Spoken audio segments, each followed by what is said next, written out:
अस्सलाम वालेकुम, आप देख रहे हैं GTV न्यूज। मैं हूं साजिद हसन और मैं हूं जवेदी अली। बुलेटिन का आगाज करते हुए आपको बताएं कि पंजाब का 2021-22 का बजट पेश कर दिया गया।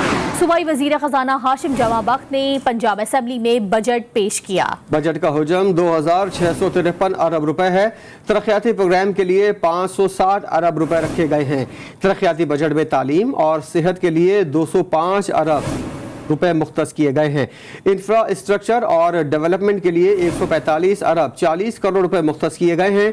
सनत, ज़राअत, लाइव स्टॉक और दीगर के लिए 57 अरब 90 करोड़ रुपए मुख्तस किए गए हैं।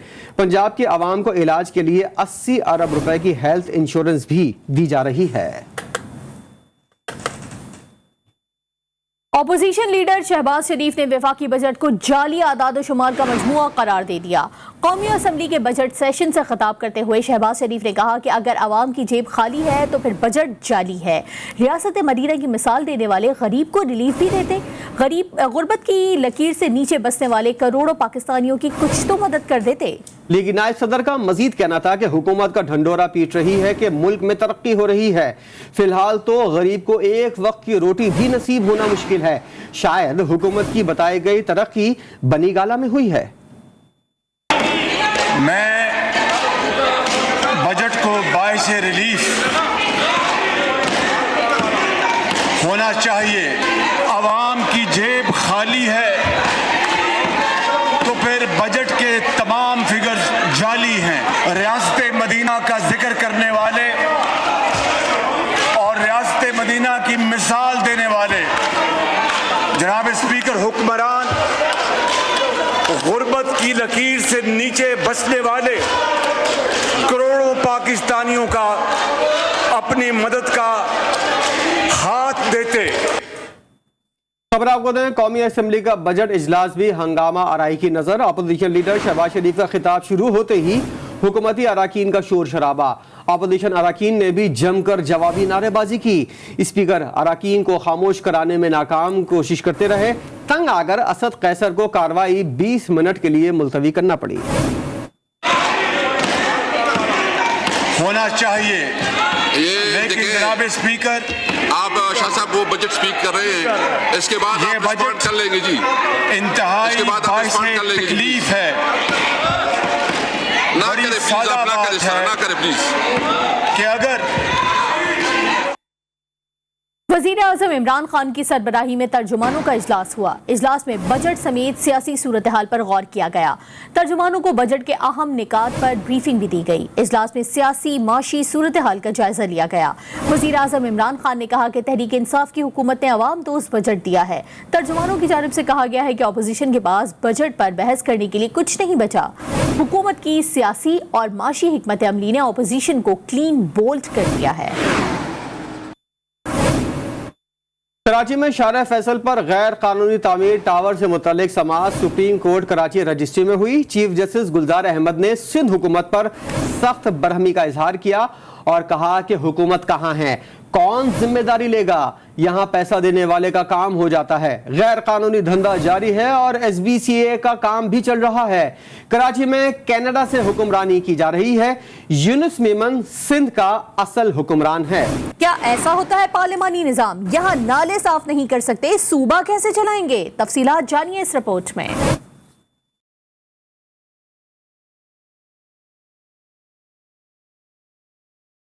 कराची में गैर कानूनी तामीरात का मामला। Chief justice of Pakistan justice Gulzar Ahmed की सरबराही में 3 रुकनी बेंच ने कराची रजिस्ट्री में समाअत की। शारा फैसल पर नस्ला टावर की तामीर पर अदालत ने आज भी बरहमी का इजहार किया। जस्टिस एजाजुल एहसन ने कहा कि सर्विस रोड पर इमारत तामीर कर दी गई। चीफ जस्टिस गुलजार ने कहा कि शारा फैसल का साइज कम नहीं हुआ बल्कि वसी करने के लिए तो फौजियों ने भी जमीन दी थी। चीफ जस्टिस ने कहा कि सारे रफाई प्लाटों पर प्लाजे बन गए हैं और समझते हैं कि अदालत को कुछ पता नहीं। कोई लंदन से हुक्मरानी करता है, कोई दुबई से और कोई कनाडा से कराची पर हुक्मरानी कर रहा है। यूनुस मेमन सिंध का असल हुक्मरान है जो सारा निजाम चला रहा है। सुप्रीम कोर्ट ने सिंध हुकूमत के वकील की सख्त सरजनिश करते हुए कहा कि सिंध के सिवा पूरे मुल्क में तरक्की हो रही है। थर पार करके लोग पानी की बूंद बूंद को तरस गए। अदालत का कहना था कि यहाँ एक ASI भी इतना ताकतवर है कि पूरा सिस्टम चला सकता है। 15-20 थानों की हदूद बूथ से गुजरकर झंडे उठाए लोग शहर में दाखिल हो जाते हैं, लेकिन किसी को नजर नहीं आता। अदालत ने नस्ला टावर के वकील से कमिश्नर कराची की रिपोर्ट पर जवाब तलब करते हुए समाअत 16 जून तक मुलतवी कर दी।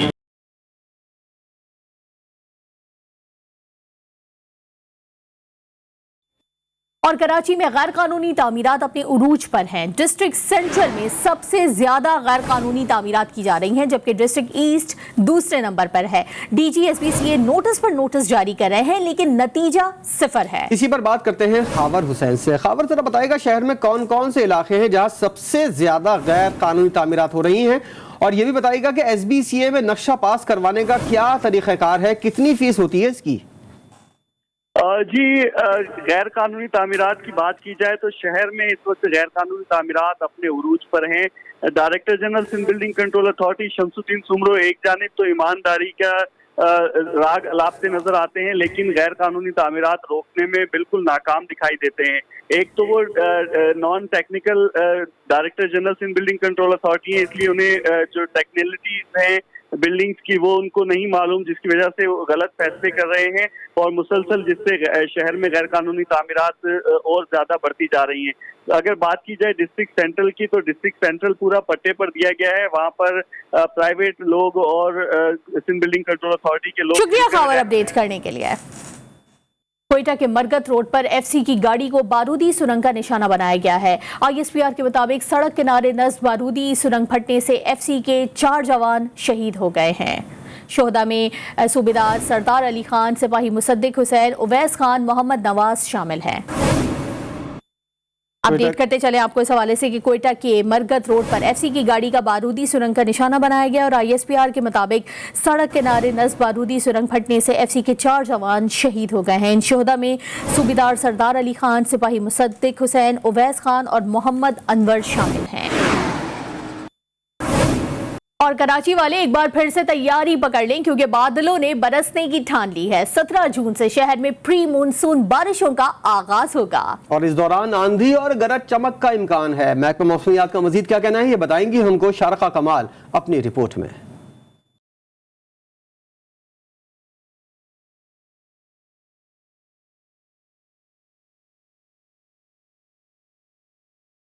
कराची वाले एक बार फिर होशियार हो जाएं। महकमे मौसमियात ने शहर में बरसात की नवीद सुना दी। बादल तो बरसेंगे, साथ ही गरज चमक और आंधी का भी इम्कान है। महकमे मौसमियात के मुताबिक सिंध में 16 जून से मानसून बारिशों का आगाज होगा। 17 ता 19 जून कराची में बादल जमकर बरसेंगे। इसी दौरान आंधी और गरज चमक का भी इम्कान है। बारिशों का नाम सुनते ही कराची वालों के जहनों में पिछले मानसून की यादें ताज़ा हो गयी। गुज़श्ता बरस कराची वालों को रिकॉर्ड तोड़ बारिशों के नतीजे में सैलाबी सूरत हाल का सामना करना पड़ा था।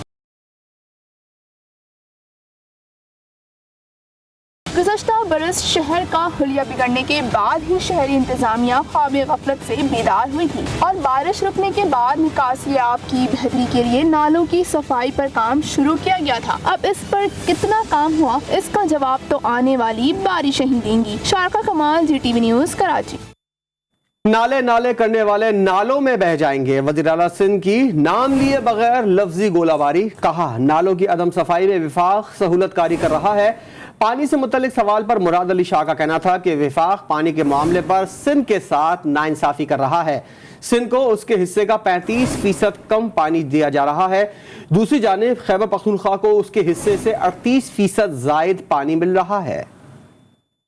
ये नाले सिर्फ नालों में बह जाएंगे। ये मैं आपको लिख के दे रहा हूँ, ये सिर्फ बुग़्ज़ कि अगर हकीकत बताई जाए उन्हें तो फिर शोर, मतलब कहीं पे नाले नहीं बनाए। सूबा सिंध को मिलना था 8.292 मिलियन एकड़ फीट पानी इस पूरे 2 महीने 10 दिन में, अप्रैल, मई और जून के 10 दिन, और हमें एक्चुअली मिला है 5.385 मिलियन एकड़ फीट, यानी 35% शॉर्टेज हमने इन 2 महीने 10 दिन में बर्दाश्त की है। खैबर पख्तूनख्वा को अपने शेयर से ज़्यादा पानी मिला है।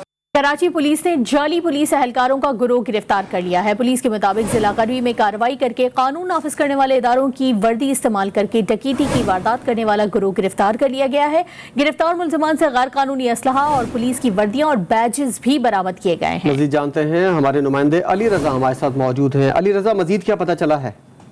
जी हाँ, बिल्कुल। देखें, ये गिरोह था जो कि पुलिस और रेंजर्स की जो वर्दी है वो पहन के वारदातें की करता था, घरों में घुसता था, ये दायर करता था कि पुलिस है, उसके बाद लूटामारी किया करता था। इसमें जो 3 मुलजमान गिरफ्तार हुआ उसमें एक मुलजिम एहसन फारूकी है जो कि पुलिस के महकमे से रिटायर्ड हो चुका है। और जब मुलजिमान की गिरफ्तारी पाकिस्तान बाजार से जाहिर की गई है पुलिस ने, तो उसके अंदर ये चीजें सामने आई हैं कि औरंगी टाउन समेत दीगर इलाकों में ये वारदातें किया करते थे और इनके कब्जे से जो है असला और जो वर्दियां हैं वो भी बरामद की गई है। मुलजिमान के साथ जो है मजीद साथी कौन कौन से के ऊपर जो है वो तफ्तीश कर रही है। इम्कान ये जाहिर किया गया है कि मजीद जो गिरफ्तारियां हैं, इम्कान ये जाहिर किया गया है कि मजीद गिरफ्तारियां भी सामने आ सकती हैं। अली रजा अपडेट कर रहे थे, शुक्रिया आपका। सऊदी अरब की general authority of civil aviation ने मुसाफिरों के मुल्क में दाखिले के लिए नया फैसला किया है। सऊदी अरब में दाखिल होने वाले मुसाफिरों की मुकम्मल रजिस्ट्रेशन तवक्कलना मोबाइल एप्लीकेशन पर लाजमी करार दे दी गई है। बहरीन के महकमा सेहत ने बैरून मुल्क से आने वाले मुसाफिरों के लिए नई हिदायत जारी कर दी है। मजीद क्या तफसीलात है जान लेते नुमाइंदा खुसूसी जावेद असगर चौधरी से। जावेद, बताइएगा क्या हिदायत जारी की गई हैं? जी, सऊदीया की तमाम एयरपोर्ट पर काम कर रहे मुल्की गैर एयरलाइंस के स्टाफ सऊदी अरब आने वाले मुसाफिरों के मुकम्मल रजिस्ट्रेशन है इसे तवक्कलना एप्लीकेशन पर लाजमी करेगा। बैरून से मुआवजे से आने वाले तमाम मुसाफिरों को मुकम्मल इजराई न करने पर कार्रवाई की जाएगी। तवक्कलना एप्लीकेशन का नफाज फैसला मुख्तलिफ एयरलाइन की जानिब जारी की खिलाफ वर्जी के बाद किया गया है, जबकि बहरीन की जानिब से मुल्क में आने वाले मुसाफिरों के लिए 51 कंटेनर सेंटर कायम कर दिए गए हैं जो कि मुकामी इदारे और बड़े होटल में कायम किए गए हैं। बैरून मुल्क से बहरीन में आने वाले मुसाफिरों को 15 रोज होटल में क्वारंटाइन किया जाएगा और एयरपोर्ट पर कोरोना टेस्ट किए जाएंगे। महकमा सेहत की निगरानी में होटल मुंतकिल किया जाएगा, जिसके तमाम अखराज मुसाफिरों को बर्दाश्त करने होंगे। नई क्या हिदायत जारी की गई है? जावेद असगर चौधरी अपडेट कर रहे थे, आपका शुक्रिया। वर्ल्ड ब्लड डोनर्स डे पर चुगताई हेल्थ केयर लाहौर का ऐसा इकदाम थैलेसीमिया के मरीजों को बरवक्त खून की मुंतकली के लिए मुहिम का आगाज कर दिया। रिपोर्ट कर रही हैं सबा पाशा।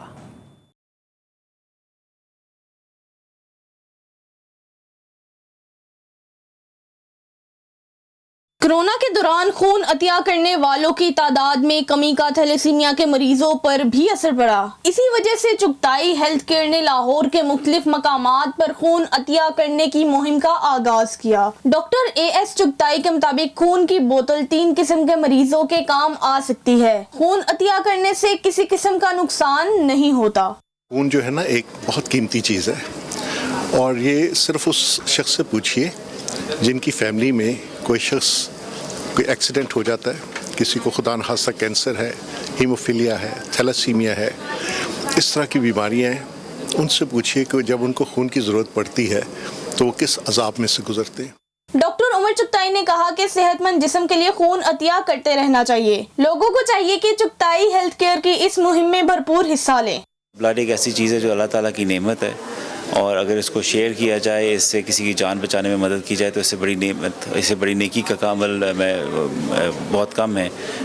तो इंसान की जान बचाना बहुत बड़ी एक नेकी होती है। चुगताई हेल्थ केयर इस माह तक लाहौर के मुख्तलिफ मकामात पर मौजूद कॉर्पोरेट अदारों में खून अतिया करने की मुहिम चलाएगी। कैमरामैन अवैस राजपूत के साथ सबा पाशा, GTV न्यूज़ लाहौर। लाहौर में RD शोरूम की जानिब से गर्मियों में सार्फिन के लिए खुसूसी रियायत दी जा रही है। डिस्काउंट ऑफर पर head of product and corporate sale Yasir Siddiqui का कहना है कि रूबा डिजिटल की 107 आउटलेट्स सार्फिन को तमाम प्रोडक्ट्स की ऑनलाइन खरीदारी कर सकते हैं। वहां आसान इकसात पर भी खरीदारी हो सकती है। RD के बारे में आपको बताते चलें कि रूबा डिजिटल JWSD की सब्सिडरी कंपनी है जो अल्हम्दुलिल्लाह 170 आउटलेट्स हैं हमारी। AC पे हम दे रहे हैं up to 12 month installment plan, refrigerator पे भी हम up to 12 month installment plan दे रहे हैं और LED पे भी up to 12 month installment plan हम दे रहे हैं। तो बेस्ट प्राइसेस हम कस्टमर्स को ऑफर कर रहे हैं। Customer come on RD shop and buy on amazing discounts and amazing gifts. Changhong Ruba top 500 company में शुमार की जाती है और प्रोडक्ट्स इनकी क्वालिटी वाइज प्रोडक्ट्स बहुत अच्छी हैं और चेंगोंग की जो सेल टीम है वो भी बहुत अच्छी है टीम है और अच्छा रिलेशनशिप हमारा बिल्ड किया हुआ है चेंगोंग ने रूबा डिजिटल के साथ। मोहम्मद आमिर के फैंस के लिए खुशखबरी। मोहम्मद आमिर पाकिस्तान टीम में शमूलियत के लिए तैयार हो गए। मोहम्मद आमिर का कहना है कि वसीम खान का उनके घर आना एजाज की बात है। चीफ एग्जीक्यूटिव ऑफिसर के खिलाड़ी के घर जाने की माजी में मिसाल नहीं मिलती। जबकि मामला क्लियर हुए तो पाकिस्तान टीम के लिए दस्तयाब होंगे। वसीम खान जो है मेरे से मिले थे, टू बी ऑनेस्ट मुझे मेरे से 2 दफा मिले और उन्होंने बड़े अच्छे तरीके से मेरे से बात की और जो मेरे पॉइंट्स थे उन्होंने उससे एग्री भी किया। कहते हैं ऑनर की बात थी कि वो मेरे घर आए, सीईओ जो है, जो पास में कभी नहीं हुआ। उनकी बात को मैं मोड़ भी नहीं सकता जिस तरह उन्होंने मुझे रिस्पेक्ट दी है। तो वाई नॉट के अगर फ्यूचर में बात हुई, चीजें सॉल्व होंगी तो वाई नॉट, इंशाल्लाह मैं अवेलेबल हूँ। न्यूज बुलेटिन से फिलहाल इतना ही। एक ब्रेक के बाद हाजिर होंगे हेडलाइन के साथ। देखते रहिए GTV न्यूज।